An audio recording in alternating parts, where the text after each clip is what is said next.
Their goal is to insinuate their brands into the fabric of children's lives. So many children's characters' principal function is really to hook kids on products. They're designed to pull on kids' heartstrings. It's your chance to make The Little Mermaid part of your world. And then who's holding the strings? Well, it's the marketers who want to sell kids a wide variety of products. So you end up having junk food promotions at fast food restaurants, breakfast cereals with images of the main characters from the movies. You have bed sheets so the children literally go to bed thinking about the images. And then they go to school with their backpacks and their lunch boxes with the logos. And then they get to school and their friends have on the t-shirts and the shoes and they want them. Hello, Scooby-Doo crackers. Scooby-Doo? Do you like those? Yeah. Have you ever had them? No. How do you know you like them? Because I love them so much. SpongeBob SquarePants was Kraft's best-selling macaroni and cheese. I personally know a 5-year-old who told her father in no uncertain terms that SpongeBob SquarePants macaroni and cheese tastes better than any other macaroni and cheese.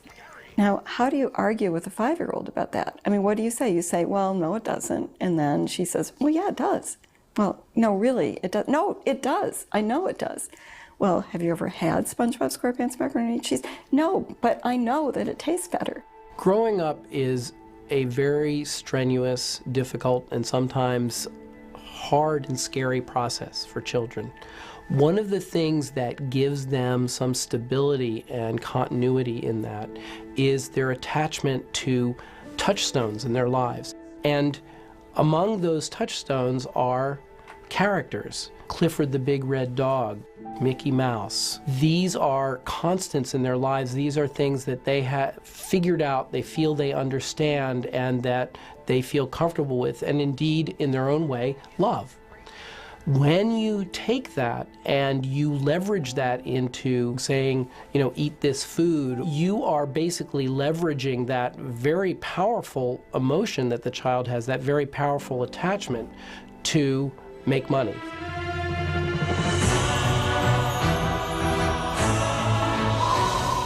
To celebrate Walt Disney Pictures and Walden Media's presentation of The Chronicles of Narnia, The Lion, the Witch, and the Wardrobe, you can get a pop-up storybook and an out-of-this-world action figure in every McDonald's Happy Meal.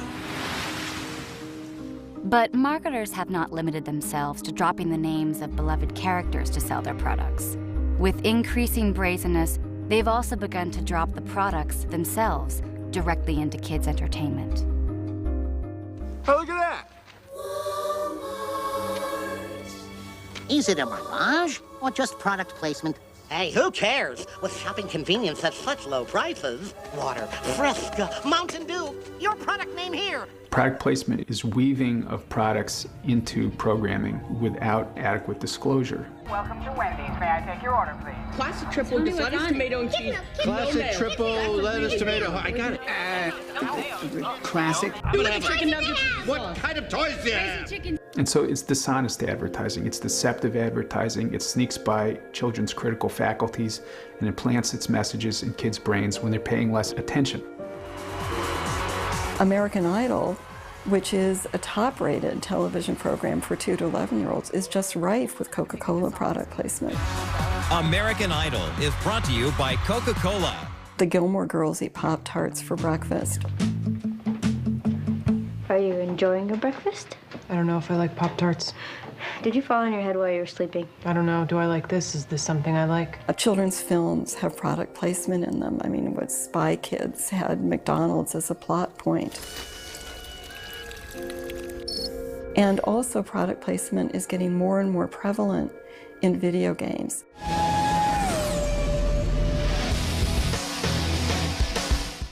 And when ads haven't been serving as a backdrop in video games, they have become the video game. With children now as likely to be on the internet as in the playground, they're exposed to so much advertising they learn to ignore it. That's why advertisers love internet games. Not just ads, not just games, they're adver games.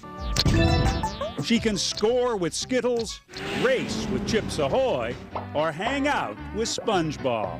It's part of this by any means necessary. I mean, we've got to get to the kid. We've got to make sure that that child is indoctrinated as a consumer cadet. So therefore, we've got to get to them in ways that maybe they don't even know that we're getting to them. This new world of advertising in entertainment and entertainment as advertising no longer seems to recognize any boundaries, especially with the rise of new media technologies. Children with cell phones have become a prime target for marketers selling products. It's because 1 in 4 American kids between the ages of 8 and 12 has a cell phone. That's 5 million children. And that number is expected to double in the next 3 years. Cell phones make children much more vulnerable to advertising. It's advertising literally right in the face of a child. And I can get all kinds of themes, ringtones, and lots of cool games, like Pirates of the Caribbean.